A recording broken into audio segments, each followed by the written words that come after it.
to accept that it's called Tuesday. Let's now talk to Kakai Kissinger, who once acted as the Chief Registrar of the Judiciary. He is an advocate and participated in the BBI report. Kissinger, many thanks for your time. So this report proposes the introduction of a Judiciary Ombudsman appointed by the President to sit as a member of the Judicial Service Commission responsible for handling complaints on the judicial process from members of the public. Quite a contentious proposal there. What are your thoughts on this? Thank you very much for inviting me. And thank you very much for having this kind of conversation, especially matters touching on the judiciary, an institution where I practice the law and an institution where I worked before. And I think one of the biggest problem we are having, including yourself, is not understanding what that section is talking about. That section is not talking about appointment by the president. That section is talking about nomination of an ombudsman by the president. Appointment and nomination are two different things. So everybody seems to be thinking that the ombudsman is being appointed by the president. No. The section talks about the ombudsman being nominated by the president, and once he is nominated by the president, he is then subjected to the National Assembly, and after that, appointment will be done. So there's a process of checks and balances. Now, coming to that, we look at the institution of the judiciary, you look at the institution of the executive, and you look at the institution of the legislature. These are the three arms of government. This question we are talking about is a question of checks and balances. Now, you must start asking yourself, what are the checks and balances in the Constitution and in the proposed BBI, for example, for the executive? You realize that the executive is being checked. It's being checked in the sense that IPOA is being introduced, and being made professional and being made independent. At the same time, the police council is being made independent and professional. When you come to the question of the legislature, you have to ask yourself, are there checks and balances in the legislature? The answer is yes. The 2010 Constitution provides for checks and balances in the legislature by way of recall clause. The third arm of government, therefore, will be the institution of the judiciary. Do we have checks and balances in the judiciary? The answer is mixed, and most people are saying no. Now, when you look at the BBI, and I'm coming to that shortly, when you look at the BBI report, it tried to address this thing. It tried to address this issue as a concern, that issues that were raised by Kenyans.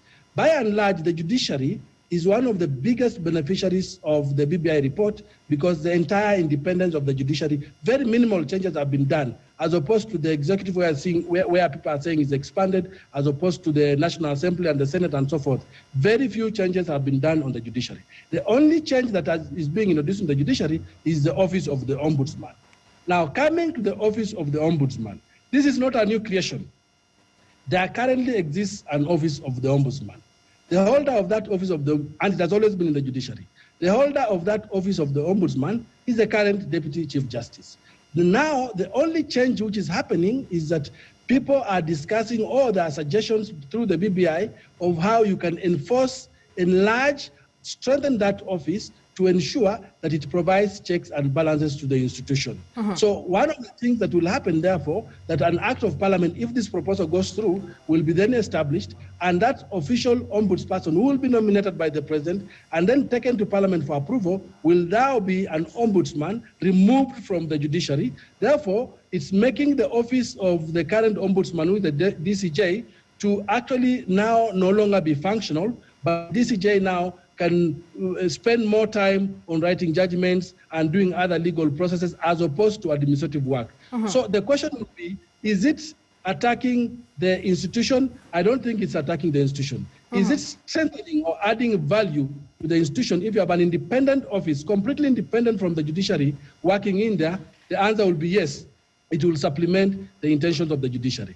The ombudsperson will also sit as a member of the JSC and will provide oversight on the JSC. So I do not think that if the independence of the judiciary is being compromised. As a lawyer, I will never wish the independence of the judiciary to be compromised. You can touch on the executive, you can change as many times as you want. You can change many times as you want the legislator, but you should not change the judiciary at all. It should remain and maintain its independence. All right, Kissinger, just one more question very briefly. Does the BBI report touch on the succession of the Chief Justice, considering there is a conversation whether to commence recruitment of the CJ before he vacates office? Very briefly, please.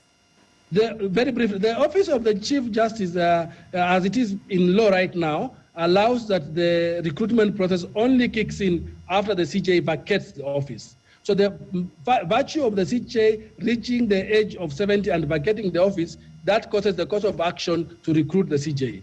Now, that brings in a problem of transition. What now the BBI, actually the BBI is proposing, and also there's a bill, which you must know, there's a bill by Muturi Kigano already in Parliament, which is proposing to amend Section 30 of the Judicial Service Act, which now in effect will allow a Chief Justice, the process of recruiting a Chief Justice to start 6 months before he clocks the age of 70. The whole issue is to neat it up. The whole issue is to make succession neat, because as it is right now, when when our current CJ retires, probably in January, the challenge will arise: who takes over? Probably the Deputy Chief Justice could take over, or they want to appoint the senior-most judge in the Supreme Court to take over. That doesn't fit very well. All right, many thanks. Kakai Kissinger there. He once acted as a Chief Registrar of the Judiciary and also is an advocate. Many thanks for your time. Now, Tanzania will go to the polls on Wednesday.